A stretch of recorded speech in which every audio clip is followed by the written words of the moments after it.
रहे हैं, उन्हें एक लंबा अनुभव रहा है। यूरोपियन सेंट्रल बैंक के गवर्निंग काउंसिल के भी सदस्य हैं, जनरल काउंसिल के भी सदस्य हैं और वे IMF के बोर्ड ऑफ गवर्नर्स के भी सदस्य हैं। प्रधानमंत्री Narendra Modi financial stability board FSB के अध्यक्ष क्लास नॉट का स्वागत करते हुए। और FSB बहुत इंपॉर्टेंट इसलिए क्योंकि IMF के साथ मिलकर के इन्होंने सिंथेसिस पेपर तैयार किया है।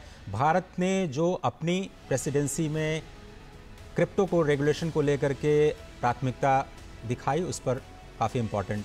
और इस वक्त अंतर्राष्ट्रीय श्रम संगठन ILO के director general Gilbert F.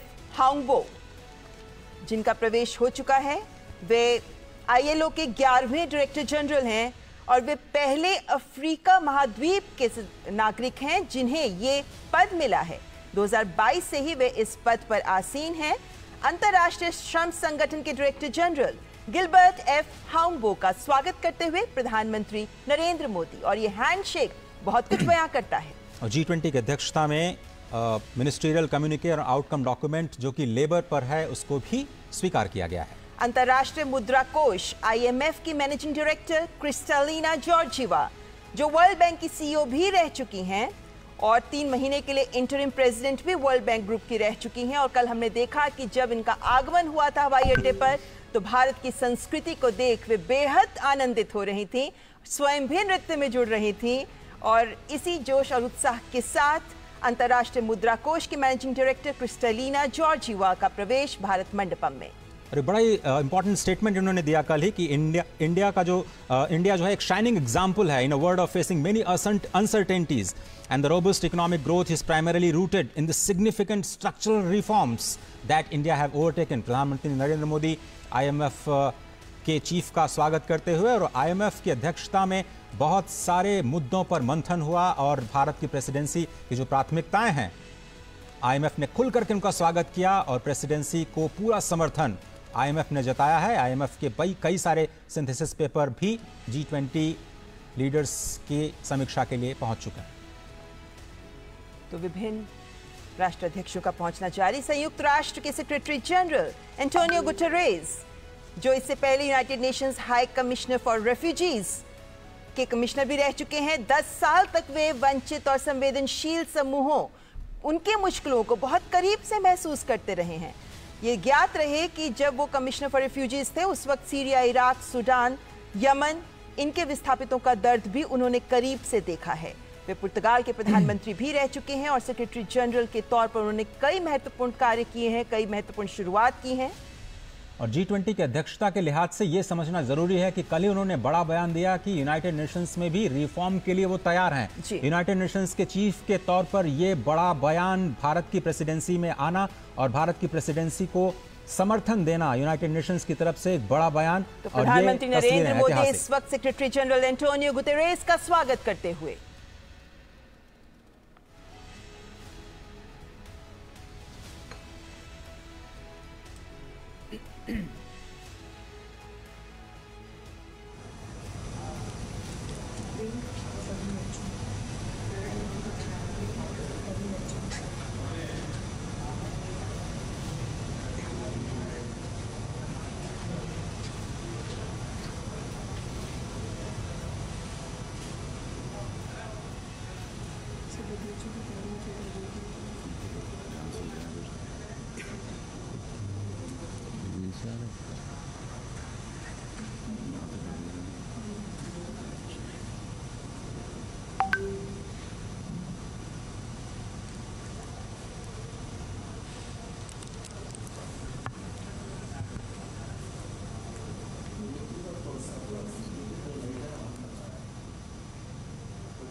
President Ajay बंगा, जिनका स्वागत किया प्रधानमंत्री नरेंद्र मोदी ने, वे पहले श्वेत व्यक्ति हैं जिन्हें IMF और वर्ल्ड बैंक दोनों की अध्यक्षता उन्होंने संभाली है।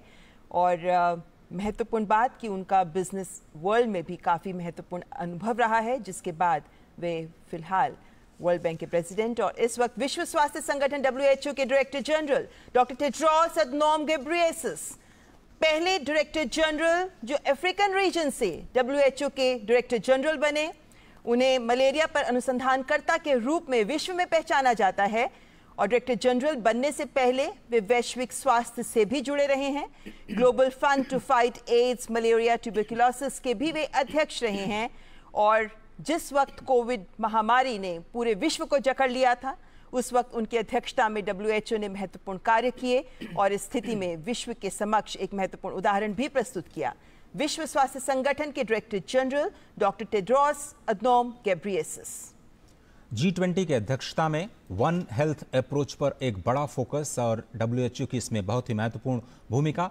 वर्किंग ग्रुप की हम बात करें तो भारत की अध्यक्षता में global initiative on digital health, इसको अडॉप्ट किया गया है। वो लीडर्स के समिट के दौरान उसे रखा जाएगा और अगर उसको समर्थन मिलता है तो ये विश्व के स्वास्थ्य को और ज़्यादा समावेशी बनाने के लिए, और ज़्यादा एक्सेसिबल बनाने के लिए, और ज़्यादा अफोर्डेबल बनाने के लिए बहुत बड़े मील का पत्थर साबित होगा। प्रधानमंत्री नरेंद्र मोदी WHO के director general doctor Tedros Adhanom Ghebreyesus का स्वागत करते हुए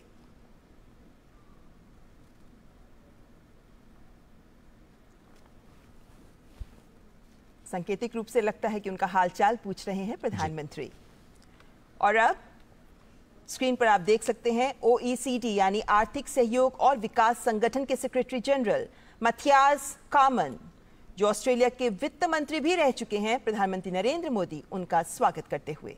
इंटरनेशनल टैक्सेशन और कैपेसिटी बिल्डिंग में OECD की बहुत ही महत्वपूर्ण भूमिका, उनके रिपोर्ट से बहुत ज़्यादा मदद मिलती है।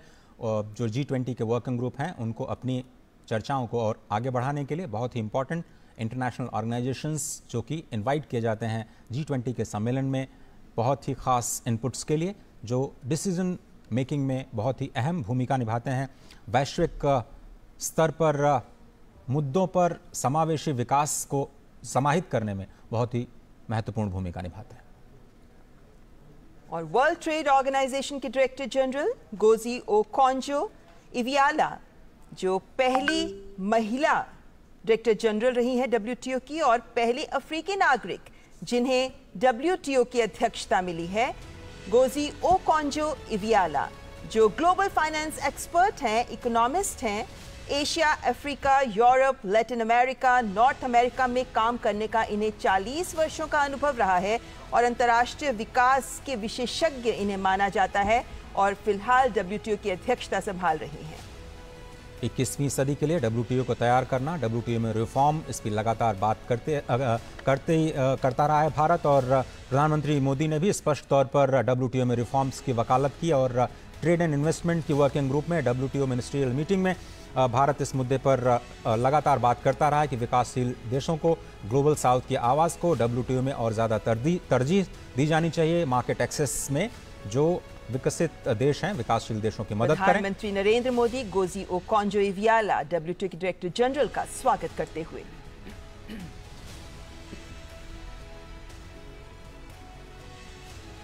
इस वक्त अंतर्राष्ट्रीय संगठनों के अध्यक्ष जिनका आगमन हो रहा है और अफ्रीकन यूनियन, अफ्रीकी संघ के अध्यक्ष कोमोरोस के राष्ट्रपति अजाली असुमानी इस वक्त मंडपम में प्रवेश करते हुए अफ्रीकी संघ, जिसको इस शिखर सम्मेलन में सदस्यता मिल सकती है, प्रधानमंत्री नरेंद्र मोदी अफ्रीकी संघ के अध्यक्ष अजाली असुमानी का स्वागत करते हुए। और जिस तरीके से गले लगकर गर्मजोशी के साथ हैंडशेक किया जा रहा है, ये बताती है कि अफ्रीकी संघ को G20 शिखर सम्मेलन में सदस्यता मिलने के आसार पूरे हैं। बिल्कुल, ये बड़ी खबर आ सकती है दिल्ली डिक्लेरेशन के बाद कि अफ्रीकन यूनियन को शामिल किया गया है। बहुत ही इंपॉर्टेंट स्टेटमेंट शायद दिल्ली से निकल सकता है। अभी तक अंतर्राष्ट्रीय संगठनों के अध्यक्ष जिनका स्वागत हो रहा था और अब आमंत्रित देशों के प्रतिनिधि और अध्यक्ष, राष्ट्राध्यक्ष जिनका स्वागत करेंगे प्रधानमंत्री नरेंद्र मोदी। और इस वक्त स्क्रीन पर आप देख सकते हैं ओमान के उप प्रधानमंत्री सईद असाद बिन तारिक अल सईद, जिनका आगमन मंडपम में। ओमान की कैबिनेट में सुल्तान के बाद दूसरे सबसे वरिष्ठ अधिकारी उप प्रधानमंत्री ही होते हैं और ऐसे में अपने देश ओमान का G20 में आमंत्रित देश के तौर पर प्रतिनिधित्व कर रहे हैं ओमान के उप प्रधानमंत्री। अतिथि देवो भव की अवधारणा को जमीन पर उतारते हुए भारत मंडपम में G20 की अध्यक्षता और शिखर सम्मेलन से ठीक पहले सबसे पहले अंतर्राष्ट्रीय संस्थान और उसके बाद अतिथि राष्ट्र, उनका स्वागत, ये हमारी परंपरा और बहुत ही इम्पॉर्टेंट इन अतिथि देशों का G20 की बैठकों में शामिल होना एक ग्लोबल इम्पोर्टेंस उनके लिए। तो प्रधानमंत्री नरेंद्र मोदी ओमान के उप प्रधानमंत्री सईद असाद बिन तारिक अल सईद का स्वागत करते हुए फॉर्मल फोटो ऑप और आमंत्रित देशों की फहरिस्त में बांग्लादेश की प्रधानमंत्री शेख हसीना, जिनका आगमन हो गया है। बांग्लादेश हमारा बेहद करीबी पड़ोसी देश। कल ही प्रधानमंत्री की बांग्लादेश के साथ द्विपक्षीय वार्ता भी हुई और प्रधानमंत्री शेख हसीना और प्रधानमंत्री नरेंद्र मोदी के बीच इस द्विपक्षीय वार्ता में पीपल टू पीपल कॉन्टैक्ट को बढ़ाना, कमर्शियल लिंकेजेस को बढ़ाना, कनेक्टिविटी को बढ़ाने पर बातचीत हुई। प्रधानमंत्री नरेंद्र मोदी बांग्लादेश की प्रधानमंत्री शेख हसीना का औपचारिक स्वागत करते हुए। पड़ोसी देशों के साथ भारत सदा ही अपने रिश्तों को प्रगाढ़ करने में जुटा रहता है और ऐसे में बांग्लादेश, जिनसे हम सीमाएं साझा करते हैं, हमारा एक महत्वपूर्ण पड़ोसी देश। और अब मॉरिशस के प्रधानमंत्री प्रविंद जुगन्नाथ स्क्रीन पे आप देख सकते हैं। इजिप्ट के राष्ट्रपति अब्देल फतेह अल सीसी, इजिप्ट जहां पर भारत अपने बहुत ही करीबी रिश्ते साझा करता है और राष्ट्रपति अब्देल फतेह अल सीसी भारत के साथ अपने रिश्तों को प्रगाढ़ करने के लिए कई महत्वपूर्ण कदम उठा चुके हैं। बहुत इंपॉर्टेंट। और आपको ध्यान होगा कि प्रधानमंत्री ने हाल ही में इजिप्ट की यात्रा भी की और दोनों देशों और ऐतिहासिक यात्रा, कई सालों के बाद कोई भारत का प्रधानमंत्री इजिप्ट की यात्रा पर गया और बहुत ही गर्मजोशी के साथ उनका स्वागत किया गया। और मुझे लगता है कि वहीं पे इनविटेशन प्रधानमंत्री ने दिया और इस वक्त तस्वीरें आपकी स्क्रीन पर। प्रधानमंत्री नरेंद्र मोदी इजिप्ट के राष्ट्रपति अब्देल फतेह अल सीसी का स्वागत करते हुए, हैंडशेक करते हुए। कोणार्क के सूर्य मंदिर से प्रभावित ये दृश्य, और इस बात का विशेष ख्याल रखा गया है कि जब ये औपचारिक फोटो ऑप हो रहा हो तो भारत की संस्कृति की अमूल्य धरोहर का भी एक उदाहरण विश्व के साथ रहे। और इस वक्त मॉरिशस के प्रधानमंत्री प्रविंद जुगन्नाथ मंडपम में प्रवेश कर चुके हैं। मॉरिशस के साथ भी भारत की कल द्विपक्षीय वार्ता हुई। प्रधानमंत्री नरेंद्र मोदी ने मॉरिशस के प्रधानमंत्री के साथ द्विपक्षीय वार्ता की और इस वक्त दोनों देशों के कूटनीतिक संबंधों के 75 वर्ष का जश्न भी मनाया जा रहा है। और द्विपक्षीय वार्ताओं में भी फिनटेक, ढांचागत विकास, सांस्कृतिक आदान प्रदान पर भी जोर रहा, क्योंकि मॉरिशस पहला ऐसा देश है अफ्रीकी महाद्वीप का जिसके साथ सेपा भी एग्रीमेंट पर भी आगे हम बढ़ चुके हैं, इसको भी हम साझा करते हैं। तो दोनों देशों के बीच के रिश्ते बेहद महत्वपूर्ण। भारतीय मूल के कई नागरिक मॉरिशस में अपने कारोबारी संबंधों को आगे बढ़ाते हुए स्पष्ट तौर पर नजर आते हैं और मॉरिशस को टैक्स ट्रीटीज के लिहाज से भारत के संदर्भ में काफी महत्वपूर्ण देश के रूप में देखा जाता है। प्रधानमंत्री नरेंद्र मोदी मॉरिशस के प्रधानमंत्री प्रविंद जुगन्नाथ का स्वागत करते हुए विभिन्न देशों के राष्ट्राध्यक्ष, जिनका आगमन इस वक्त भारत मंडपम में जारी है, और नीदरलैंड्स के प्रधानमंत्री मार्क रूट, नीदरलैंड्स जो आमंत्रित देशों की फहरिस्त में शामिल है और नीदरलैंड्स के साथ भारत का आदान प्रदान महत्वपूर्ण स्तर पर होता रहता है। नीदरलैंड्स की जो वाटर मैनेजमेंट की प्रैक्टिसेस हैं, एग्रीकल्चर की प्रैक्टिसेस हैं, वो पूरी दुनिया के लिए एक मिसाल है। और राष्ट्रपति जब यहाँ की यात्रा पर थे तो बहुत सारे बायलैटरल्स के जरिए दोनों देशों के कारोबारी संबंधों को और मजबूत बनाने की कोशिश की गई थी। और नीदरलैंड्स के प्रधानमंत्री जिस मुस्कुराहट के साथ आगे बढ़े और गले लगकर प्रधानमंत्री के साथ उन्होंने गर्मजोशी से किया, उसके साथ देख सकते हैं कि दोनों देशों के संबंधों में जो गर्मजोशी है ये उसका उदाहरण प्रस्तुत करता है। तो प्रधानमंत्री नरेंद्र मोदी नीदरलैंड्स के प्रधानमंत्री मार्क रूट का स्वागत करते हुए, जैसा हम जानते ही हैं, प्रधानमंत्री नरेंद्र मोदी की विभिन्न देशों के राष्ट्राध्यक्षों के साथ एक अलग ही केमिस्ट्री होती है और जिनके साथ उनकी मुलाकात होती भी रहती है। ऐसे में ये राष्ट्राध्यक्ष जब प्रधानमंत्री से मिलते हैं तो ये गर्मजोशी हमें देखने को मिलती है। इस हैंडशेक में जो गर्मजोशी है, इस हैंडशेक में जो स्ट्रेंथ है, वो आपसी रिश्तों को भी बेहतर बनाती है। और इस वक्त नाइजीरिया के राष्ट्रपति बोला अहमद तिनुबू नाइजीरिया को उम्मीद है कि भारत से रक्षा क्षेत्र में बहुत बड़ा इन्वेस्टमेंट शायद नाइजीरिया में आ सकता है और साथ ही साथ स्पष्ट तौर पर औपचारिक तौर पर उन्होंने कहा है कि बहुत ही सौभाग्य की बात है कि भारत को G20 की प्रेसिडेंसी दी गई है इस साल और बहुत सारे मुद्दे जो ग्लोबल साउथ के उठाए गए हैं वो नाइजीरिया ने उनका समर्थन किया है और भारत के प्रति अपनी कृतज्ञता जताई। और अफ्रीका का एक बेहद महत्वपूर्ण सबसे बड़ी अर्थव्यवस्था माना जाता है नाइजीरिया को। इन मायनों में नाइजीरिया एक बेहद महत्वपूर्ण देश अफ्रीका का और नाइजीरिया के राष्ट्रपति का G20 में एक आमंत्रित देश के रूप में इस G20 शिखर सम्मेलन में शामिल होना भी बेहद महत्वपूर्ण संकेत देता है। और नाइजीरिया के राष्ट्रपति का भारत आना और प्रधानमंत्री नरेंद्र मोदी इस वक्त नाइजीरिया के राष्ट्रपति बोला अहमद तिनुबू का स्वागत करते हुए। और स्पष्ट तौर पर नाइजीरिया बहुत ही उत्साहित होगा क्योंकि बहुत सारे इन्वेस्टमेंट्स के इंटरेस्ट्स लगातार आने शुरू हो गए हैं। ऑटो सेक्टर में कुछ बड़ी उम्मीदें, कुछ बड़े ऐलान भी हुए हैं बीते दिनों। सिंगापुर के प्रधानमंत्री ली शिएन लूंग और हम जानते हैं कि सिंगापुर के प्रधानमंत्री के साथ प्रधानमंत्री नरेंद्र मोदी बहुत बेहतर केमिस्ट्री रखते हैं और ऐसे में सिंगापुर के प्रधानमंत्री का भी एक आमंत्रित देश के तौर पर G20 शिखर सम्मेलन में शामिल होना स्वाभाविक है। तो सिंगापुर के प्रधानमंत्री का आगमन। आसियान समिट के दौरान भी प्रधानमंत्री ने जिक्र किया सिंगापुर का स्पष्ट तौर पर और सिंगापुर से जो भारत सीखना चाहता है उस स्मार्ट सिटीज़ का जो प्रोजेक्ट है, फाइनेंसिंग सिटीज़ ऑफ टुमारो को लेकर के जो कॉन्फ्रेंस हुई गांधीनगर में, उसमें सिंगापुर की बहुत ही अहम भूमिका रही। गिफ्ट सिटी जो बनाया गया है गांधीनगर में, उसमें भी सिंगापुर एक अहम भागीदार के रूप में सामने आया है।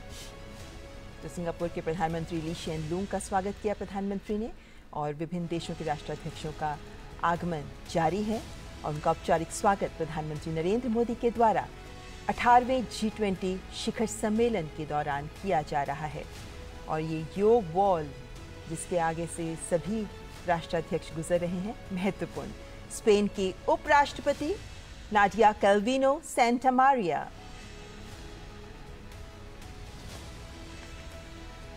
हम जानते हैं कि स्पेन यूरोपीय संघ का हिस्सा है और स्पेन के साथ भारत के संबंध बेहतर हैं और ऐसे में स्पेन की उपराष्ट्रपति और उनके चेहरे पर खिली मुस्कुराहट ये बयां करती है कि इस शिखर सम्मेलन में आमंत्रित देश के तौर पर शामिल होना स्पेन इसे महत्वपूर्ण मानता है। दोनों देशों के बीच स्किल्ड वर्कफोर्स के आदान प्रदान को लेकर के काफ़ी ज़्यादा उत्सुकता दिखाई दे रही है और स्पष्ट तौर पर जो G20 में बातचीत चल रही है, लेबर फोर्स के किसी भी तरह के मूवमेंट को बढ़ावा देने के लिए जो एक आम सहमति, एक वैश्विक सहमति बनाई जाए, उसमें भारत और स्पेन दोनों ही देशों को फायदा होने की उम्मीद। प्रधानमंत्री नरेंद्र मोदी स्पेन की उपराष्ट्रपति नाडिया कैल्विनो सेंटामारिया का स्वागत करते हुए हैंडशेक करते हुए।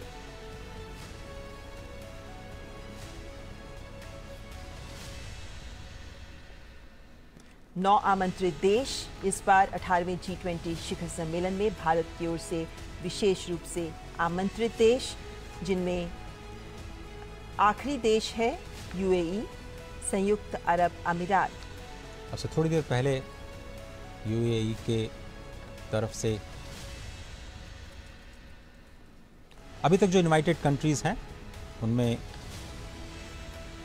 तो आपकी स्क्रीन पे आप देख सकते हैं UAE यानी संयुक्त अरब अमीरात के राष्ट्रपति शेख मोहम्मद बिन जायद अल नहयान मंडपम में प्रवेश करते हुए। संयुक्त अरब अमीरात एक बेहद महत्वपूर्ण देश, विशेष रूप से आर्थिक रूप से अगर हम बात करते हैं, तेल संसाधनों के कारण और अन्य कूटनीतिक कारणों से भी भारत का महत्वपूर्ण सहयोगी देश संयुक्त अरब अमीरात।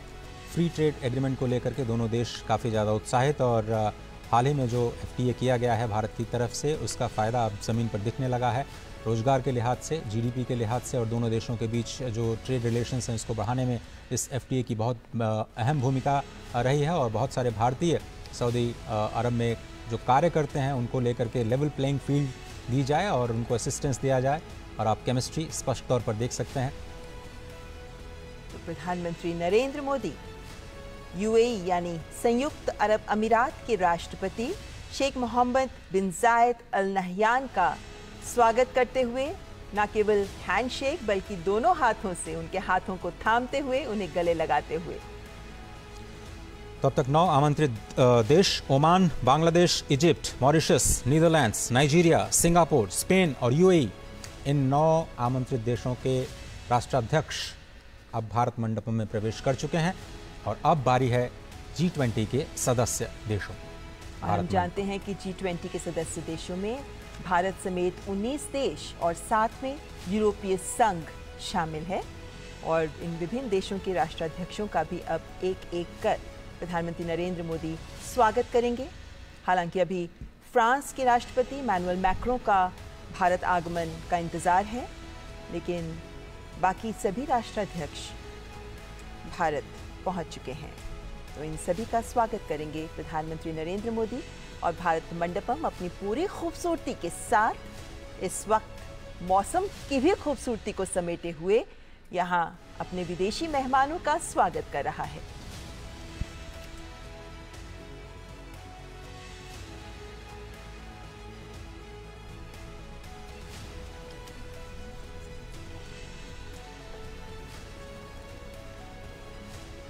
और G20 सदस्य देशों में सबसे पहले मेक्सिको के आर्थिक मामलों की मंत्री राकेल बुएनरोस्ट्रो सैंचेज।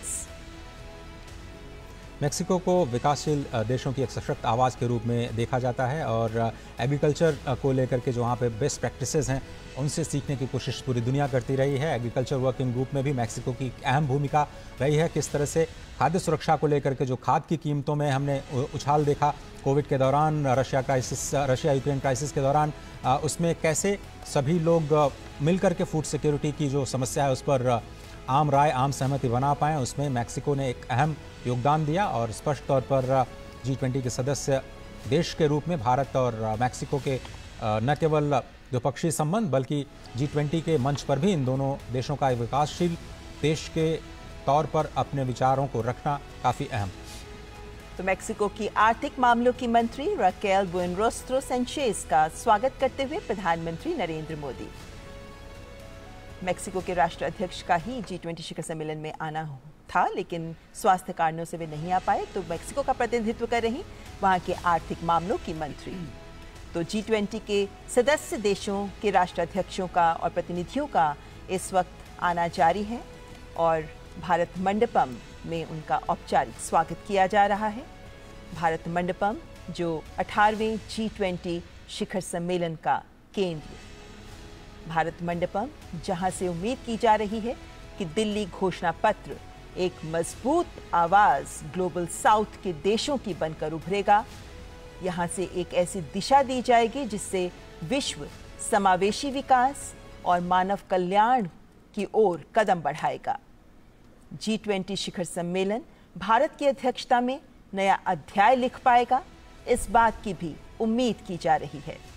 जिस सोच को विभिन्न working groups, Sherpa track, finance track में भारत ने आगे रखा, जिस जनभागीदारी के संदेश को सामने रखते हुए एक्शन ओरिएंटेड चर्चाओं पर भारत का जोर रहा, जिस तरीके से विभिन्न देशों के बीच सहमति बनाने की लगातार प्रयास किए जाते रहे, संवेदनशील मुद्दों पर भी एकमत होने की प्रयास रहे, वो ये भी दिखाता है कि दिल्ली घोषणा पत्र में जब वो कल सामने आएगा तो जो महत्वपूर्ण बिंदु रहेंगे वो भारत के उद्घोष को तो सामने रखेंगे ही, लेकिन साथ ही विश्व को भी नया संदेश, नई दिशा दे पाएंगे।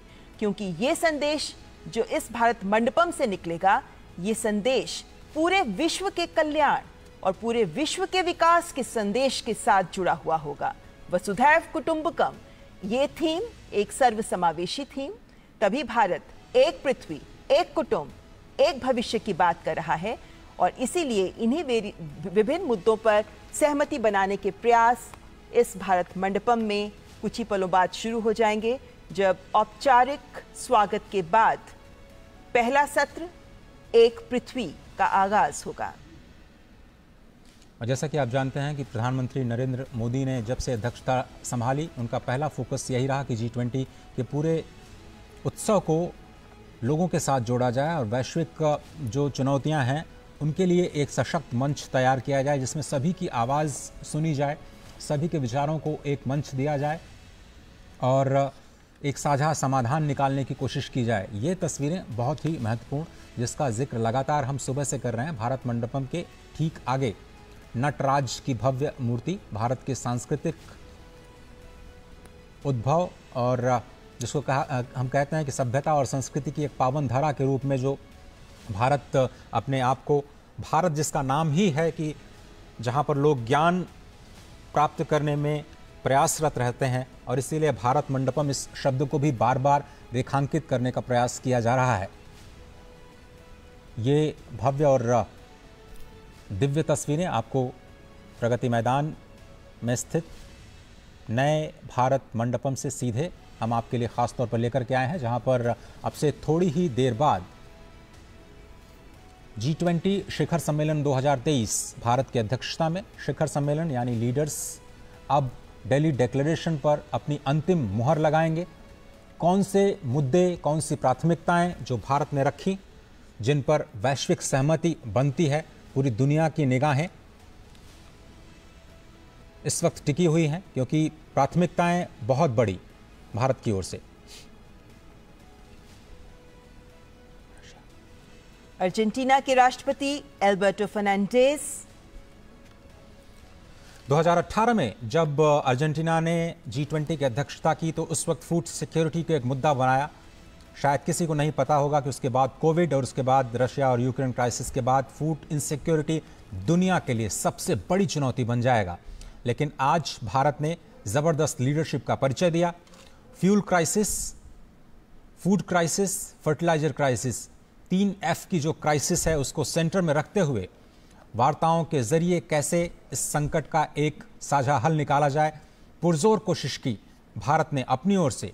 तो प्रधानमंत्री नरेंद्र मोदी अर्जेंटीना के राष्ट्रपति एल्बर्टो फर्नांडिस का स्वागत करते हुए, अर्जेंटीना जो भारत के साथ कई विभिन्न समूहों में मंच साझा करता है, और इस वक्त G20 शिखर सम्मेलन में प्रधानमंत्री नरेंद्र मोदी अर्जेंटीना के राष्ट्रपति का स्वागत करते हुए, अर्जेंटीना जिसके साथ हमारा व्यापार कई उत्पाद के तहत आगे बढ़ता है, और इस वक्त ऑस्ट्रेलिया के प्रधानमंत्री Anthony Norman Albanese sustainable, balanced and inclusive global economic growth के लिए ऑस्ट्रेलिया की आवाज बहुत ही महत्वपूर्ण। ऑस्ट्रेलिया ने एक ओपन ग्लोबल इकोनॉमी और rule based multilateral trading system का समर्थन किया है, जिस पर भारत के प्रेसिडेंसी का सबसे बड़ा फोकस रहा है कि जो 20वीं सदी के संस्थान हैं उनको 21वीं सदी के लिए कैसे तैयार किया जाए। खुले तौर पर ऑस्ट्रेलिया ने समर्थन किया है कि जो रिफॉर्म्स हैं मल्टीलेटरल इंस्टीट्यूशंस का होना चाहिए, उस पर कई सारे पेपर्स आ चुके हैं। भारत की ओर से इंडिपेंडेंट एक्सपर्ट ग्रुप ने अपनी पहली रिपोर्ट भी सौंप दी है। दूसरी रिपोर्ट शायद अक्टूबर में आएगी, जिसका असर आने वाले दिनों में आपको प्रेसिडेंसी के दौरान दिखाई दे सकता है। एक बड़ी पहल ऑस्ट्रेलिया ने जिसका भरपूर समर्थन किया। प्रधानमंत्री नरेंद्र मोदी ऑस्ट्रेलिया के प्रधानमंत्री एंथनी नॉर्मन एल्बनीजी का स्वागत करते हुए,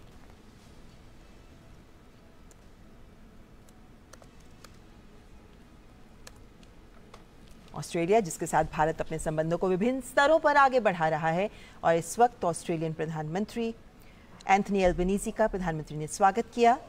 और इस वक्त G20 के सदस्य देशों के राष्ट्राध्यक्ष, जिनमें कनाडा के प्रधानमंत्री जस्टिन पियर जेम्स ट्रूडो का आगमन, G20 शिखर सम्मेलन पर आने से पहले जस्टिन ट्रूडो ने कई महत्वपूर्ण बयान दिए हैं, लेकिन देखना होगा कि G20 शिखर सम्मेलन में जो चर्चाएं आगे बढ़ेंगी उनमें कनाडा के प्रधानमंत्री क्या पक्ष लेते हैं। तो कनाडा के प्रधानमंत्री जस्टिन पियर जेम्स ट्रूडो का स्वागत करते हुए प्रधानमंत्री नरेंद्र मोदी। और भारत ने स्पष्ट तौर पर कहा है कि जो राजनीतिक या भू राजनीतिक परिस्थितियां हैं उनको भारत ने G20 के विकास के मुद्दे पर हावी नहीं होने दिया, और यही शायद भारत के G20 प्रेसिडेंसी की सबसे बड़ी सफलता कही जा सकती है, क्योंकि ऐसा लग रहा था बहुत सारे देशों को कि शायद भारत कहीं दबाव में झुक न जाए, लेकिन भारत ने स्पष्ट तौर पर किसी का भी बिना कोई पक्ष लिए निष्पक्ष तौर पर इस अध्यक्षता को स्पष्ट तौर पर एक लीडरशिप के तौर पर संभाला, और भारत ने अपनी ओर से बिल्कुल साफ कर दिया कि वो किसी भी तरह के जो भू राजनीतिक परिस्थितियां हैं उनको इस वार्ता पर हावी नहीं होने देगा, क्योंकि ये एक मंच है वैश्विक विकास के मुद्दों को समाधान देने का, एक साझा हल ढूंढने का। और इस वक्त यूरोपियन यूनियन कमीशन की president Ursula von der Leyen जैसा कि आपको पता है कि 19 देशों के साथ यूरोपियन यूनियन कमीशन बहुत ही इंपॉर्टेंट, और भारत और यूरोपियन यूनियन के बीच इस वक्त हम फ्री ट्रेड एग्रीमेंट की बात कर रहे हैं। सबसे बड़ा ब्लॉक आप देखें, भारत के कारोबारी संबंध लगातार प्रगाढ़ होते रहे हैं। 2018 के बाद देखें तो जो हिस्सेदारी है भारत की European Union as a bloc के साथ, वो करीब करीब दोगुनी हो गई है। 8% से बढ़कर के 18% की हिस्सेदारी कारोबार में स्पष्ट तौर पर नजर आई है। और यूरोपियन यूनियन के साथ कारोबारी संबंधों को और ज्यादा मजबूत बनाना द्विपक्षीय तौर पर यह भारत की प्राथमिकता। फ्री ट्रेड एग्रीमेंट पर हम बात कर रहे हैं, बायलैटरल एंगेजमेंट्स भी होने हैं प्रधानमंत्री नरेंद्र मोदी के साथ, लेकिन G20 में यूरोपियन यूनियन की महत्वपूर्ण भूमिका। पूरे यूरोप की तरफ से एक मात्र सदस्य जो पूरे यूरोप का प्रतिनिधित्व करता है G20 के इस बहुत ही खास मंच का। तो यूरोपियन यूनियन की कमीशन की president Ursula von der Leyen, जिनका प्रधानमंत्री नरेंद्र मोदी के द्वारा स्वागत किया जा रहा है। यूरोपियन यूनियन काउंसिल की तरफ से उर्सुला वॉन डर लायन और यूरोपियन यूनियन कमीशन की तरफ से यूरोपियन यूनियन काउंसिल के प्रेसिडेंट शार्ल मिशेल, जो कि यूरोपियन यूनियन कमीशन के प्रेसिडेंट हैं और इस वक्त आपकी स्क्रीन पर नजर आ रहे थे। यूरोपियन यूनियन काउंसिल के प्रेसिडेंट शार्ल्स मिशेल, जिनका स्वागत प्रधानमंत्री नरेंद्र मोदी के द्वारा। यूरोपियन यूनियन G20 में फिलहाल इकलौता संघ, जिसके बाद अफ्रीकी संघ के शामिल होने के बाद कह सकते हैं कि G20 में 2 संघ हो जाएंगे। 19 देश और 2 संघ, लेकिन फिलहाल 19 देशों के साथ G20 में यूरोपियन यूनियन एक संघ के तौर पर शामिल है।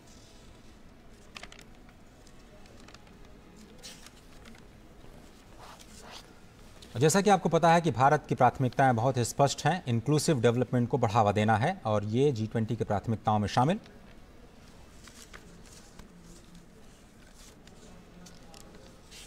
जर्मनी के चांसलर ओलाफ शॉल्ज का आगमन।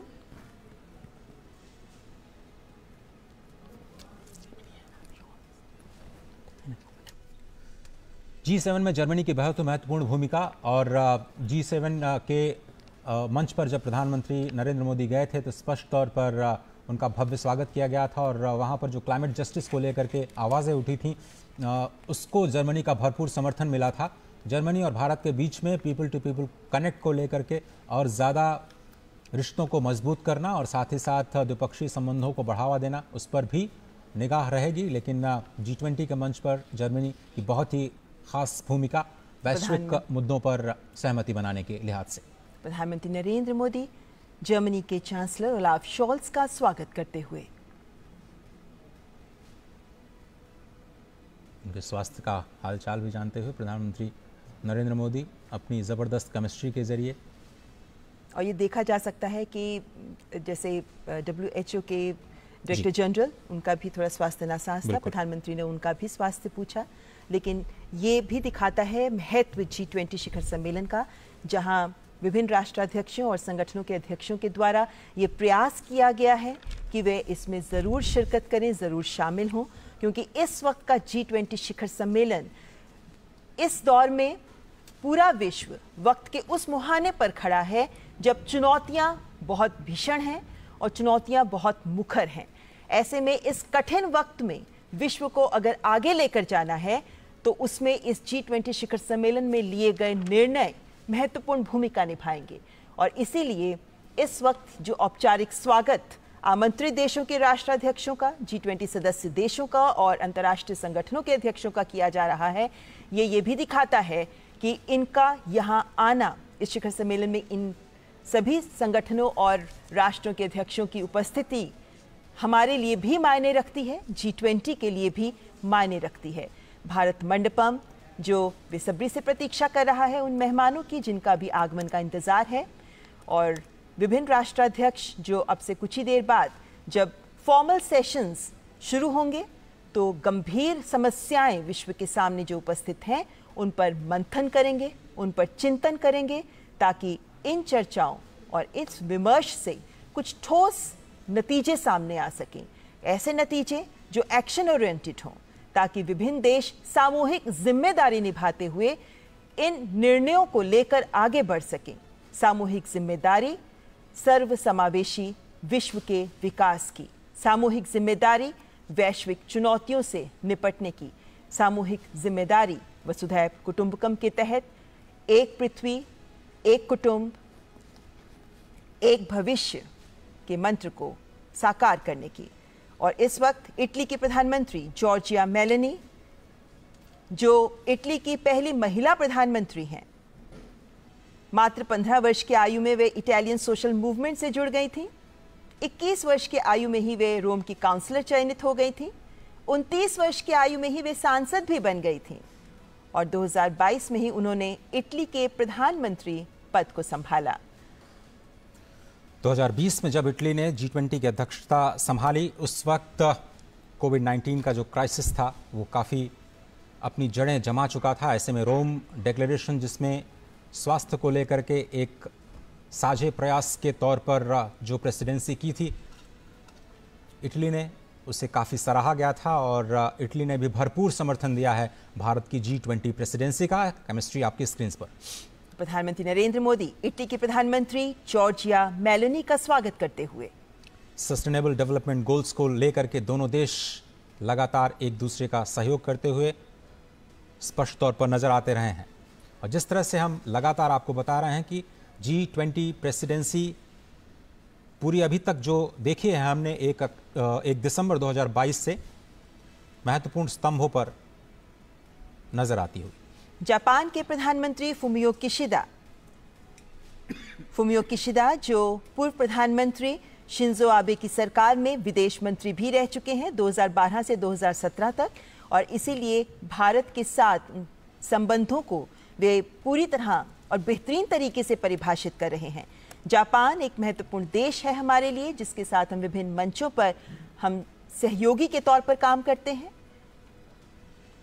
और जापान ने पूरा समर्थन दिया है भारत का ग्लोबल साउथ के लीडर के तौर पर। स्पष्ट तौर पर जब ऐसा कहने में संकोच नहीं होना चाहिए कि जब भारत और चीन की बात आती है तो जापान हमेशा भारत के पक्ष में खड़ा रहा है। कई अंतर्राष्ट्रीय मंचों पर जापान ने खुल करके भारत का समर्थन किया है, भारत के विचारों का, और भारत के पक्ष में अपने विचार रखे हैं। प्रधानमंत्री नरेंद्र मोदी जापान के प्रधानमंत्री फुमियो किशिदा का स्वागत करते हुए विभिन्न सहयोगी देश और शिखर सम्मेलन में एक महत्वपूर्ण आयाम ये रहता है कि भारत जहां G20 शिखर सम्मेलन की अध्यक्षता कर रहा है, तो वहीं विभिन्न सदस्य देशों के साथ संबंध प्रगाढ़ करने का भी ये महत्वपूर्ण अवसर होता है।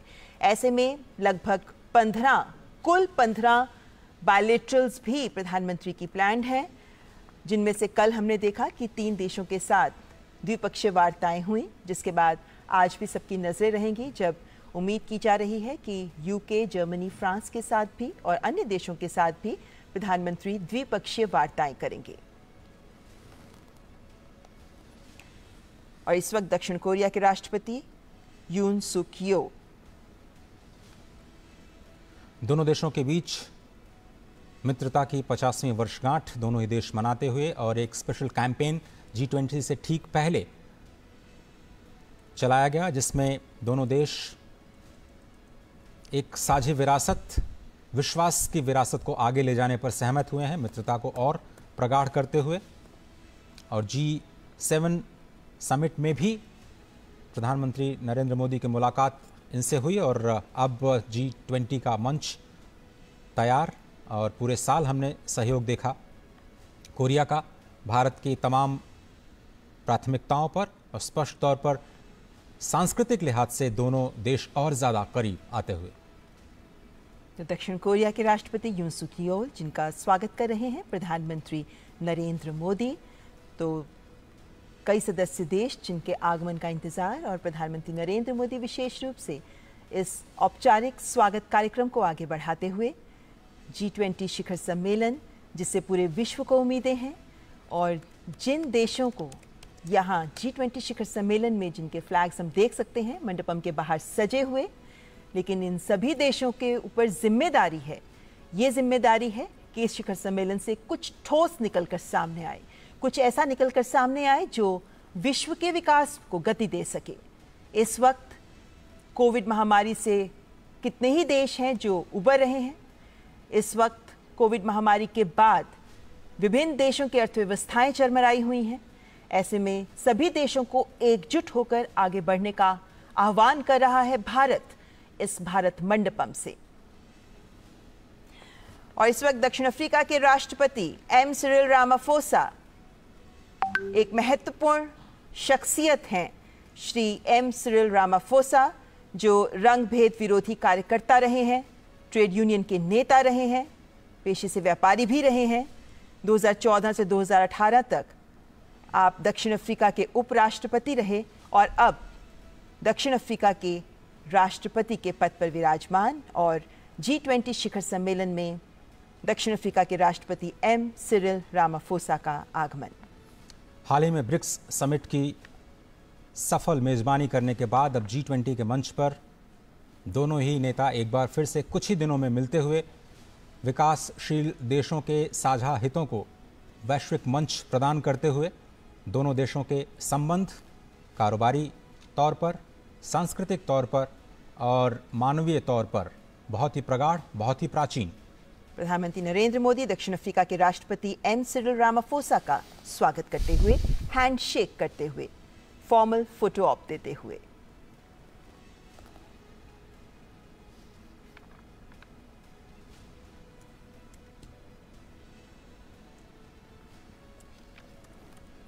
भारत मंडपम की खूबसूरती इस मौसम में देखते ही बनती है, विशेषकर रात के वक्त जब ये रोशनी से जगमगा उठता है, तब ये उम्मीद की जाती है कि ये रोशनी पूरे विश्व को रोशन करेगी। और ऐसे में आज जब मौसम भी बेहद सुहावना है, ये दिखाता है कि दिल्ली मौसम के साथ भी तैयार है अपने गणमान्य अतिथिगण का स्वागत करने के लिए।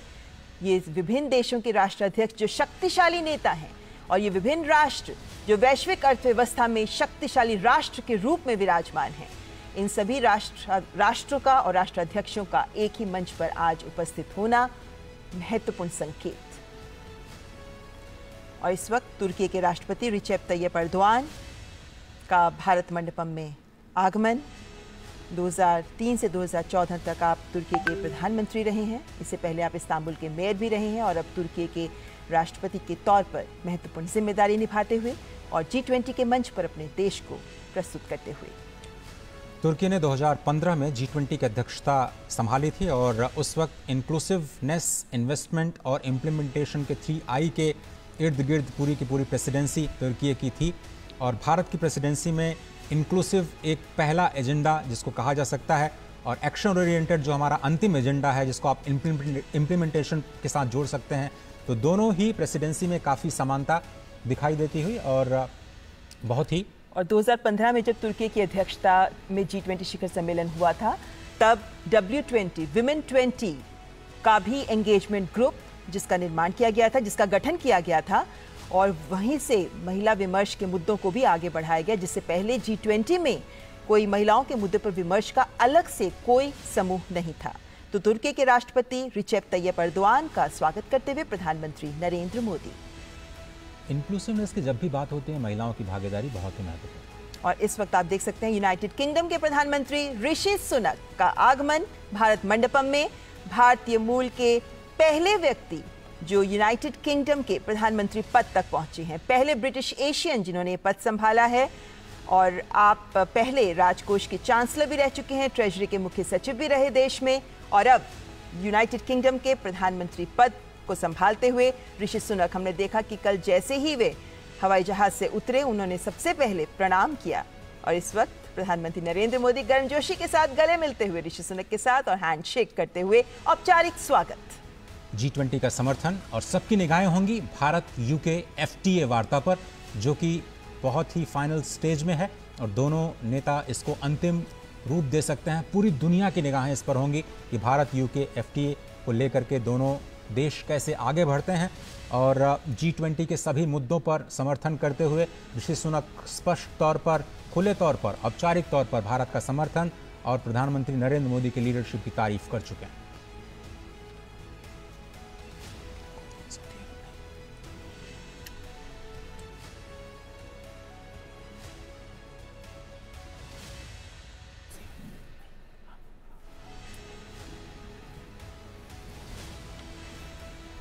रूस के विदेश मंत्री सर्गेई लावरोव का भी आगमन। व्लादिमीर पुतिन नहीं आ पाए, उनकी जगह सर्गेई लावरोव रूस का प्रतिनिधित्व करते हुए। रूस एक शक्तिशाली देश जिसकी आवाज G20 शिखर सम्मेलन में महत्वपूर्ण रहेगी, बहुत ही महत्वपूर्ण रहेगी और शायद पूरी दुनिया ये देखना चाहेगी कि रूस का क्या रुख रहा है भारत की प्राथमिकताओं को लेकर के, और भारत की प्रेसिडेंसी में जो रशिया के कंसर्न्स हैं फूड सिक्योरिटी के मोर्चे पर या दूसरे जियोपॉलिटिकल टेंशन के मोर्चे पर, उसको फाइनल डिक्लेरेशन में किन शब्दों में परिभाषित किया जाएगा, क्योंकि यही वो पैराग्राफ होगा रशिया यूक्रेन क्राइसिस को लेकर के जिसमें सभी लोग ये पढ़ना चाहेंगे, रीड बिटवीन द लाइंस करना चाहेंगे कि क्या कुछ भारत की प्राथमिकताओं में शामिल रहा है। और अगर हम बाली डिक्लेरेशन की बात करें तो भारत का कहना है कि हम इस मुद्दे को बाली डिक्लेरेशन में जो अडॉप्ट किया गया था नेताओं के द्वारा, उसको वहीं पर छोड़ना चाहते हैं और G20 की प्रेसिडेंसी में भारत विकास के मुद्दों को शामिल करना चाहता है, उस पर फोकस करना चाहता है, क्योंकि ये एक इकोनॉमिक फोरम है।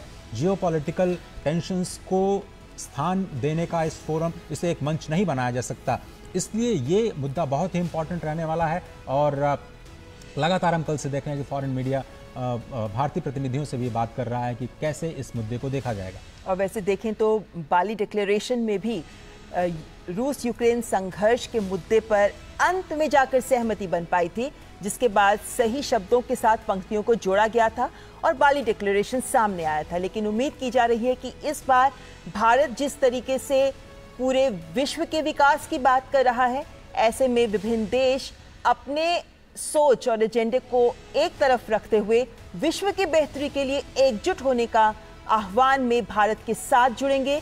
इस बात की उम्मीद की जा रही है, क्योंकि भारत भी लगातार जब से भारत ने अध्यक्षता संभाली है, भारत इन प्रयास में लगा रहा है कि विभिन्न देशों की अलग अलग आवाजों को कैसे एक साथ एक मत किया जाए, और ऐसे में विभिन्न देशों को चर्चाओं में भी साथ जोड़ने का प्रयास भारत का रहा है। और इस वक्त जाहिर है कि रूस के विदेश मंत्री क्योंकि पहुंच चुके हैं, उसके बाद जब चर्चाओं में वे शिरकत करेंगे तो रूस यूक्रेन संघर्ष का मुद्दा दिल्ली डिक्लेरेशन में किन शब्दों के साथ रखा जाता है, किस हद तक जगह मिल पाती है, उस पर सहमति बनाने पर भारत का और विभिन्न देश जो भारत के साथ इस मुहिम में जुटे हुए हैं कि इस दिल्ली डिक्लेरेशन को फाइनल किया जाए और सही तरीके से भारत विश्व के विकास को लेकर जो आवाज बुलंद कर रहा है, ग्लोबल साउथ के हितों को साथ लेकर आगे बढ़ने की बात कर रहा है, उसको साथ मिल सके और सार्थक तरीके से उसे दिल्ली घोषणा पत्र में शामिल किया जा सके, इसका प्रयास भारत तथा अन्य देश भी G20 शिखर सम्मेलन में कर रहे हैं। क्योंकि कहीं ना कहीं ये जिम्मेदारी सभी देशों पर आती है कि अपनी सोच, अपने स्वार्थ को दरकिनार करते हुए इस वक्त विश्व की बेहतरी के लिए, विश्व कल्याण के लिए सोचें और आगे बढ़ें, ताकि कुछ ठोस एक्शन ओरिएंटेड एजेंडे सामने आ सके। तो भारत नहीं चाहता कि G20 को मंच बनाया जाए इस तरह की भू राजनीतिक जो टिप्पणियां हैं उसको लेकर के। बहुत सारे देशों ने ये कोशिश की दबाव बनाने की कि रशिया को लेकर के भारत की प्रेसिडेंसी की ओर से दबाव बनाया जाए। भारत ने दो टूक मना कर दिया। ये एक विकास से संबंधित मुद्दों पर विचार विमर्श करने का मंच है और इसको कूटनीतिक मसलों के लिए इस्तेमाल नहीं किया जा सकता और भारत कम से कम ऐसा नहीं करने देगा। बहुत सारे मुद्दों पर ज़रूर बात हुई और अंत तक ये मुद्दा हमने अपनी प्राथमिकता में शामिल रखा कि जो विकास के मुद्दे हैं वो कहीं पीछे न रह जाएं। और इस वक्त ट्रॉयका देशों के राष्ट्राध्यक्ष, जिनमें इंडोनेशिया के राष्ट्रपति जोको विदोदो का भारत मंडपम में आगमन, इंडोनेशिया जो पहले अध्यक्ष रहा है ट्रॉयका, यानी वे 3 देश ट्रॉयका में शामिल होते हैं जिससे अध्यक्षता भारत ने ली और जिसे भारत अध्यक्षता देगा, यानी ब्राजील। और इस वक्त इंडोनेशिया के राष्ट्रपति जोको विदोदो का आगमन हो चुका है। आसियान समिट के दौरान प्रधानमंत्री नरेंद्र मोदी ने इंडोनेशिया की अध्यक्षता का पूरा समर्थन किया और G20 के लिए समर्थन की बात की। आसियान के मोर्चे पर भी उस मंच पर भी उन्होंने G20 के प्राथमिकताओं का जिक्र किया और उन्होंने कहा कि ये सदी एशिया की है, ये सदी हम सब की है और इसलिए जो free and open Indo Pacific है उस पर फोकस करना आसियान क्षेत्र को बहुत ही आवश्यक। और ये ट्रॉयका बड़ा ही इम्पॉर्टेंट, पहली बार ऐसा हो रहा है G20 के इतिहास में कि 3 विकासशील देश लगातार 3 सालों तक, अगर आप साउथ अफ्रीका, दक्षिण अफ्रीका को शामिल कर लें तो लगातार 4 सालों तक ग्लोबल साउथ या विकासशील देशों की आवाज़ के तौर पर ये प्रेसिडेंसी उन मुद्दों को आगे बढ़ाती रहेगी। और इसलिए कहा जा रहा है कि जो भारत अपनी G20 प्रेसिडेंसी में जो लेगेसी छोड़ेगा, जिन मुद्दों पर बात आगे बढ़ी है, वो अगले 2 से 3 सालों में और ज़्यादा मजबूत होती हुई नजर आएंगी। एक मजबूत आधार ज़रूर भारत ने तैयार कर दिया है। और विभिन्न कार्य समूहों की बैठकों पर अगर नजर डालें, विभिन्न आउटकम डॉक्यूमेंट्स पर भी अगर नजर डालें तो ये पाते हैं कि हर वर्किंग ग्रुप में, एंगेजमेंट ग्रुप में, या अगर हम स्टैक्स की बात करते हैं तो भारत ने हर जगह ये कोशिश की है कि कुछ नया, कुछ बेहतर, कुछ अधिक बेहतर स्तर देकर एंगेजमेंट ग्रुप्स और वर्किंग समूहों के दौरान कुछ आउटकम्स बेहतर सामने आए। ऐसे में स्टार्टअप 20 की शुरुआत करना या फिर महिलाओं के मुद्दों पर वर्किंग ग्रुप की घोषणा करना, कुछ महत्वपूर्ण और ठोस पहल के माध्यम से भारत ये सुनिश्चित कर रहा है कि सभी वर्गों का, सभी देशों का कल्याण हो सके। और अपनी अध्यक्षता में भारत जिस व्यापक स्तर पर भारत ने आयोजन किए हैं, जिस व्यापक स्तर पर सभी देशों को शामिल किया है, वो ये दिखाता है कि भारत एक अलग आयाम दे रहा है G20 शिखर सम्मेलन को। और इस वक्त ब्राजील के राष्ट्रपति लुइस इनासियो लुला दा सिल्वा, ब्राजील जो भारत से अध्यक्षता ग्रहण करेगा, भारत के बाद ब्राजील G20 शिखर सम्मेलन का अध्यक्ष होगा। ऐसे में ट्रॉयका के तहत ब्राजील के राष्ट्रपति लुइस इनासियो लुला दा सिल्वा भारत मंडपम में आगमन। ब्रिक्स के साझे सदस्य के तौर पर भारत और ब्राजील लगातार प्रतिनिधित्व करते रहे हैं एशिया का और विकासशील देशों का। ब्रिक्स के मंच के जरिए ही दोनों देशों को एक सशक्त आवाज़ भी समझा जाता है विकासशील देशों की, और इसलिए कहा जा रहा है कि ये जो ट्रॉयका है बहुत ही इंपॉर्टेंट है। भारत से प्रेसिडेंसी अब ब्राज़ील को सौंपी जाएगी और कल शाम इसकी औपचारिक घोषणा की जाएगी। प्रधानमंत्री नरेंद्र मोदी ब्राज़ील को आधिकारिक तौर पर G20 2023-24 की अध्यक्षता सौंपेंगे। और इसके हालांकि ये सितंबर, ये जो कल डिक्लेरेशन किया जाएगा, ट्रांसफ़र किया जाएगा प्रेसिडेंसी, उसके बाद भी भारत की ओर से काम जारी रहेगा 30 नवंबर तक। 1 दिसंबर से ऑफिशियली ये प्रेसिडेंसी जारी और विकासशील देशों को, मुद्दों को प्राथमिकताओं के तौर पर ज़रूर शामिल किया जाएगा। पूरे विश्व को यही उम्मीद। तो ब्राजील के राष्ट्रपति लुइस इनासियो लुला दा सिल्वा का स्वागत करते हुए प्रधानमंत्री नरेंद्र मोदी। G20 शिखर सम्मेलन, जिससे कुछ ही पलों बाद पहले सत्र का औपचारिक आरंभ होगा और उस पहले सत्र में वन अर्थ विषय है। और ऐसे में उम्मीद की जा रही है कि जिस एकात्मवाद की सोच के साथ भारत आगे बढ़ रहा है, जिस बंधुत्व की भावना को भारत आगे बढ़ा रहा है, वो भावना इन चर्चाओं के तहत निकलने वाले आउटकम में भी परिलक्षित होगी। इस बात का अंदाजा, इस बात की उम्मीद लगातार की जा रही है। और ऐसे में विभिन्न राष्ट्राध्यक्षों का भारत मंडपम में आगमन और उसके बाद पहले सत्र में उनका शामिल होना ये उम्मीद जताता है कि कुछ सार्थक चर्चा, सार्थक विमर्श निकलकर सामने आएगा। हम जानते हैं कि शेरपा ट्रैक पहले ही विभिन्न बिंदुओं पर, विभिन्न मंचों पर विभिन्न एंगेजमेंट ग्रुप्स और वर्किंग ग्रुप्स के सजेशंस, रिकमेंडेशंस को साथ लेकर डॉक्यूमेंट्स तैयार कर चुका है, जिस पर मुहर लगाएंगे विभिन्न राष्ट्राध्यक्ष।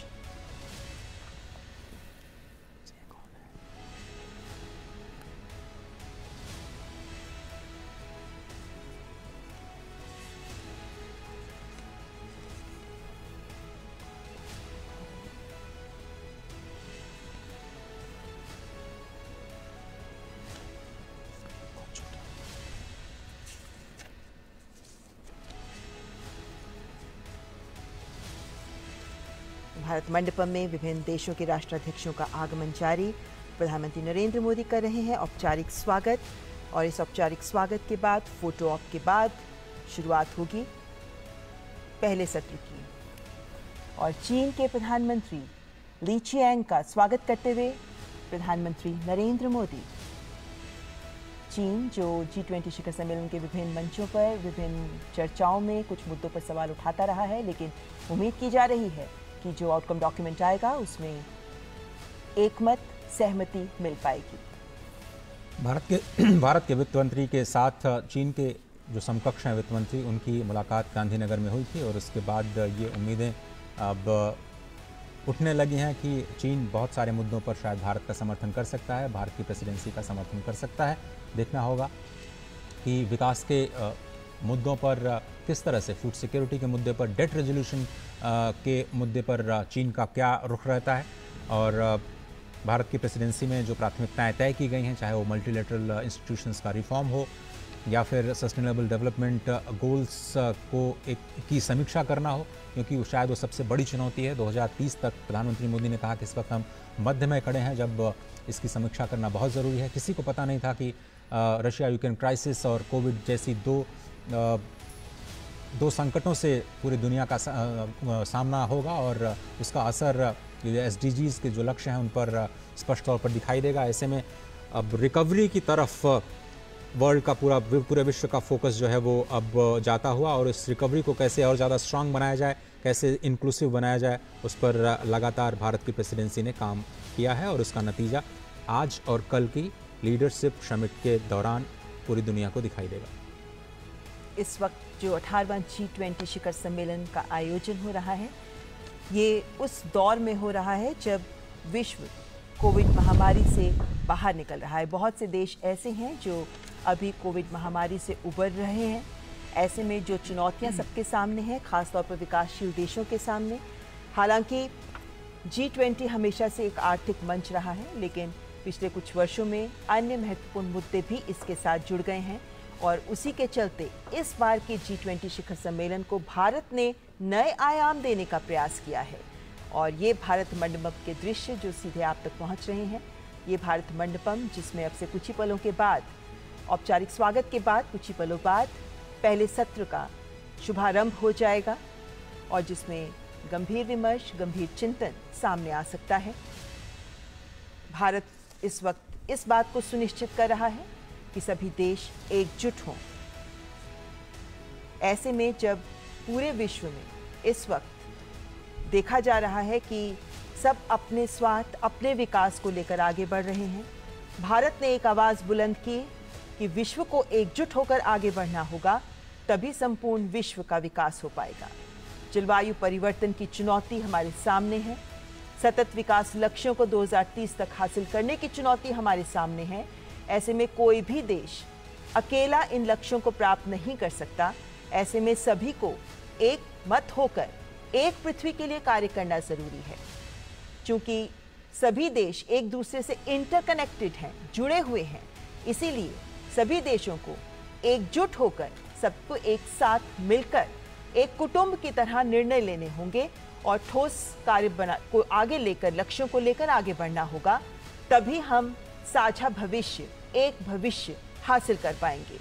जो चुनौतियां हमारे सामने हैं, चाहे उसमें हम विश्व शांति की बात करें, विश्व की समृद्धि की बात करें, विश्व कल्याण की बात करें और उन देशों की बात करें जिन्हें अभी तक विश्व नजरअंदाज करता आया है, उन सबको अगर आगे लेकर जाना है, विश्व को वाकई विकास करना है, तो भारत ने इसे परिभाषित किया है कि सबको सामूहिक जिम्मेदारी लेते हुए मिलकर आगे बढ़ना होगा, मिलकर कार्य करना होगा।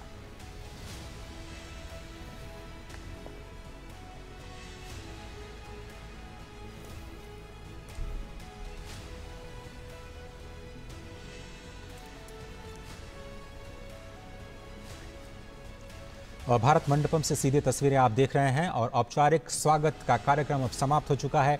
G20 शिखर सम्मेलन 2023 अब अपने पहले सत्र की ओर धीरे धीरे कदम आगे बढ़ाता हुआ, जहां वन अर्थ पर चर्चा होनी है। पहले सत्र में 3 फोकस, 3 सत्र और फिलहाल जो देशों के राष्ट्राध्यक्षों का आगमन का इंतजार इस वक्त हो रहा है और भारत मंडपम में पहले सत्र के औपचारिक आरंभ से पहले प्रधानमंत्री नरेंद्र मोदी के द्वारा विभिन्न राष्ट्राध्यक्षों का औपचारिक स्वागत का सिलसिला जारी। स्टूडियो में इस वक्त अंशु जोशी जी हमारे साथ हैं, GNU की प्रोफेसर। बड़ा फोकस, भारत की जो अध्यक्षता है वो अब अंतिम चरण में आ चुकी है अंशु जी। लेकिन यहाँ से हम एक नए अध्याय की शुरुआत होते हुए देख रहे हैं। हम देख सकते आयोजन है, किस पैमाने पर हमने ये आयोजन किया है। हमने 1 लाख से भी ज़्यादा जो प्रतिनिधि और विदेश से आए मेहमान हैं उनका इस अपने अध्यक्षता के 1 साल में यहाँ स्वागत किया। हमने अपने देश में 60 से भी अधिक शहरों में G20 की 220 से भी ज़्यादा मीटिंग्स का सफलतापूर्वक आयोजन किया। हमने इसमें नए लोग जोड़े। हमने जो पूरे विश्व से आए हुए मेहमान थे, जो विश्व के अलग अलग प्रतिनिधि थे, उन्हें अपनी जनता से जोड़ा। हमने गवर्नमेंट टू पीपल और पीपल टू पीपल कनेक्ट पे बढ़ावा दिया। इसे हमने अपनी अध्यक्षता में करके दिखाया। हमने G20 के मंच के विस्तार की बात की और मुझे लगता है एक बड़ा डेलिब्रेशन ये आ सकता है कि जो अफ्रीकी यूनियन है वो G20 का सदस्य बनाया जाए। अभी तक एक संगठन के रूप में यूरोपियन यूनियन G20 का एक परमानेंट सदस्य है।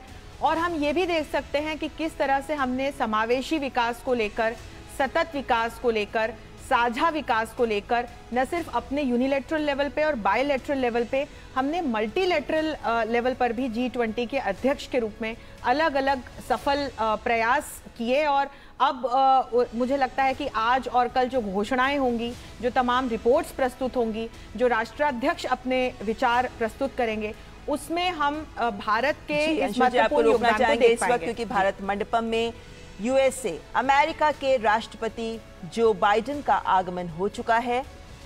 कल हमने देखा कि भारत और अमेरिका के बीच द्विपक्षीय वार्ता भी हुई और कल हमने ये भी देखा कि कैसे अमेरिका के राष्ट्रपति जब दिल्ली पहुंचे तो सबसे पहले वो सीधे प्रधानमंत्री के आवास गए और वहां उन्होंने प्रधानमंत्री नरेंद्र मोदी के साथ मुलाकात की और दोनों देशों के बीच जो वार्ता हुई उसके बाद कुछ ठोस परिणाम जो सामने आए, उसमें दोनों देशों के बीच के द्विपक्षीय संबंधों को जो पहलू परिभाषित करते हैं, जिसमें तकनीक भी शामिल है, जिसमें इनोवेशन भी शामिल है, जिसमें आर्थिक और व्यापार के मुद्दे भी शामिल हैं, इन्हें आगे बढ़ाने को लेकर प्रतिबद्धता दोबारा से जाहिर की गई। और ऐसे में G20 शिखर सम्मेलन से पहले भी अमेरिका की ओर से लगातार जो बयान आते रहे हैं वो ये दिखाते हैं कि G20 शिखर सम्मेलन में भारत जिस सोच को लेकर आगे बढ़ रहा है उसमें अमेरिका भारत का पूरा समर्थन कर रहा है। तो अमेरिका के राष्ट्रपति जोसेफ आर बाइडेन, जिनका भारत मंडपम में आगमन।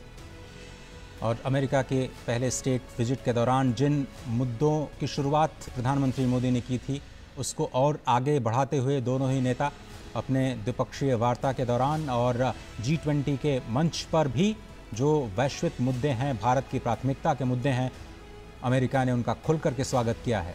मल्टीलेटरल एजेंसीज, इंस्टीट्यूशंस में रिफॉर्म्स के मुद्दे पर अमेरिका स्पष्ट तौर पर भारत का समर्थन करता हुआ नजर आया है। UNSC की स्थायी सदस्यता का भी अमेरिका ने खुले तौर पर समर्थन किया है और ये स्पष्ट तौर पर अमेरिका कहता आया है कि अगर दुनिया की ग्रोथ को सस्टेनेबल बनाना है तो भारत को नज़रअंदाज नहीं किया जा सकता। बदलते हुए परिदृश्य में दुनिया की सोच को बदलना ही होगा और दुनिया की सबसे पुरानी डेमोक्रेसी, दुनिया की सबसे बड़ी डेमोक्रेसी। और जब प्रधानमंत्री नरेंद्र मोदी अमेरिका गए थे तब भी हमने देखा कि किस तरीके से उनका स्वागत करते हुए राष्ट्रपति और फर्स्ट लेडी ने प्रधानमंत्री के दोनों तरफ से हाथ पकड़ के वे उन्हें अपने आवास के अंदर लेकर गए थे। और वो ये दिखाता है कि दोनों देशों के राष्ट्राध्यक्षों के बीच कितने मधुर, कितने करीबी संबंध हैं। और प्रधानमंत्री नरेंद्र मोदी इस वक्त पीछे चित्रित इस चित्र को राष्ट्रपति जो बाइडेन को एक्सप्लेन करते हुए कि इसके मायने क्या हैं। समय का चक्र हमेशा चलता रहता है। एक सांकेतिक बयान कह सकते हैं इसे, लेकिन हाँ, प्रधानमंत्री नरेंद्र मोदी जिस तरीके से हमारे देश की संस्कृति में गौरव महसूस करते हैं और इसको सबके सामने रखते हैं, वो ये दिखाता है कि भारत जैसा सांस्कृतिक रूप से समृद्ध और विविध देश विभिन्न मंचों पर इस समृद्ध भारत की विरासत को प्रदर्शित करना महत्वपूर्ण है, क्योंकि ये भी भारत की एक ताकत है। तो अंशुल जी, मैं ये भी जानना चाह रही थी आपसे कि हम जब जन भागीदारी की बात करते हैं तो हमने देखा कि विभिन्न एंगेजमेंट ग्रुप्स में, उदाहरण के तौर पर महिलाओं की अगर मैं बात करूं तो आंगनवाड़ी वर्कर्स तक लेकर यहाँ तक कि जो स्ट्रीट वेंडर्स हैं उनको भी लिया गया, यहाँ तक कि जो असंगठित क्षेत्र की महिलाएं हैं जो घरेलू घरों में काम करती हैं उन तक भी पहुंचा गया। तो तो क्या ये भी साबित करता है कि भारत का एक ये भी प्रयास है कि जो कुछ स्टेप्स, जो कुछ निर्णय सामने आए, वो जमीनी स्तर पर लोगों के जीवन को बदल सके, उसे प्रभावित कर सके, ताकि वो जो बदलाव की बात की जाती है विश्व में, वो बड़े बड़े ऐलान नहीं, छोटे छोटे कदमों से सामने आए। और इस वक्त आपको रोकना चाहूंगी फिर, क्योंकि इस वक्त हम स्क्रीन पर दिखा सकते हैं आपको कि सऊदी अरब के किंग सलमान बिन अब्दुल अजीज अल सऊद का भारत मंडपम में आगमन। अब क्राउन प्रिंस सलमान बिन अब्दुल अजीज अल सऊद का आगमन हो चुका है। अब से कुछ ही देर पहले सऊदी अरब के क्राउन प्रिंस भारत पहुंचे हैं।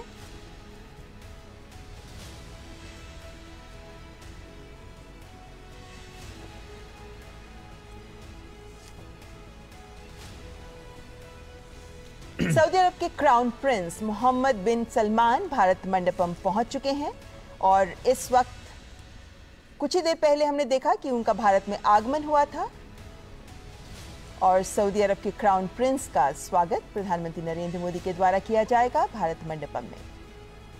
बहुत ही महत्वपूर्ण सदस्य G20 का सऊदी अरब, क्योंकि पूरी दुनिया में हम जो फ्यूल क्राइसिस देख रहे हैं उसमें उसको समाधान देने में सऊदी अरब की बहुत ही महत्वपूर्ण भूमिका रहती है।